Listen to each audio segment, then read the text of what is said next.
I'm Bob Hasegawa, your state representative from the 11th Legislative District, here with another weekly update.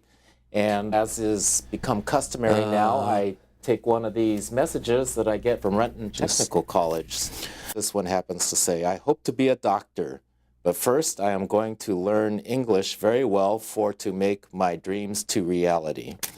So these messages help keep me focused on the real reason why I'm here in Olympia, trying to work for the people.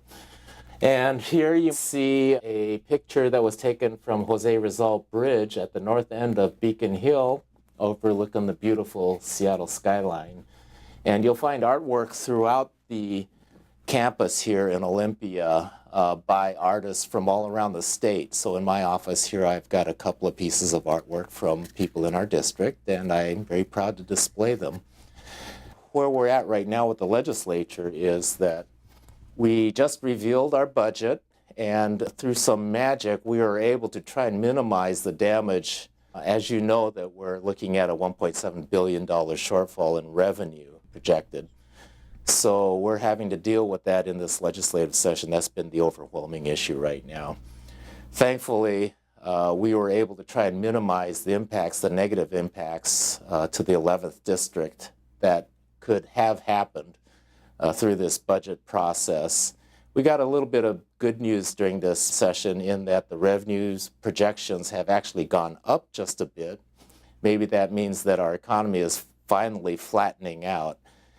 They're referring to this as a double dip recession, but right now it seems like our revenues have stabilized for the time being. So that's up just a bit. Our caseloads are not as high as we were anticipating, so we've got some budget savings there. And just generally trying to work within the budget to figure out how we're going to not have to cut so badly. And I think that we've done a pretty good job, actually. And I'd like to give some props to my chair of the Ways and Means Committee, Representative Ross Hunter, for all of his hard work in helping to identify those issues that are most important to the 11th district and protecting those too. As you may have known, we've just gone through a redistricting process. So the 11th district has changed its shape just a bit. So I just got out of a meeting with the Kent Chamber of Commerce folk who are down here lobbying on behalf of small businesses in the Kent Valley. And they wanted to get to know their new representatives. So I just spent a pleasant few minutes talking with them. The district is going to be changing somewhat. Renton is going to be the major part of the 11th district, along with Tukwila. Seattle is only going to be about 11% of the district, and then unincorporated King County areas are going to be making up the rest, along with just a small sliver of Kent down there in the Kent Valley. So it's going to be really interesting learning about new issues in the outlying areas that we picked up. I'm sorry to lose the good people of the Burien and Boulevard Park areas west of the district, whom I've represented for these past 8 years, but I'm excited about the prospects for the future. Also, I wanted to just give you a quick update on what's been going on as far as the Washington Investment Trust bill goes. You know, that's caught a lot of traction here statewide. This is real reform, talking about how we use your tax dollars that you pay to the state for the state's best interest rather than exporting it as profits to Wall Street.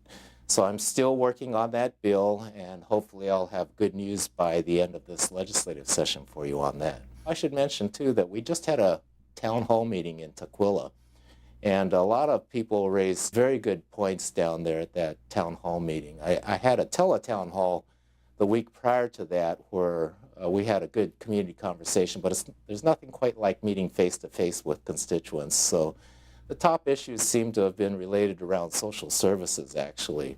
Health care, education, obviously, is high on everybody's minds.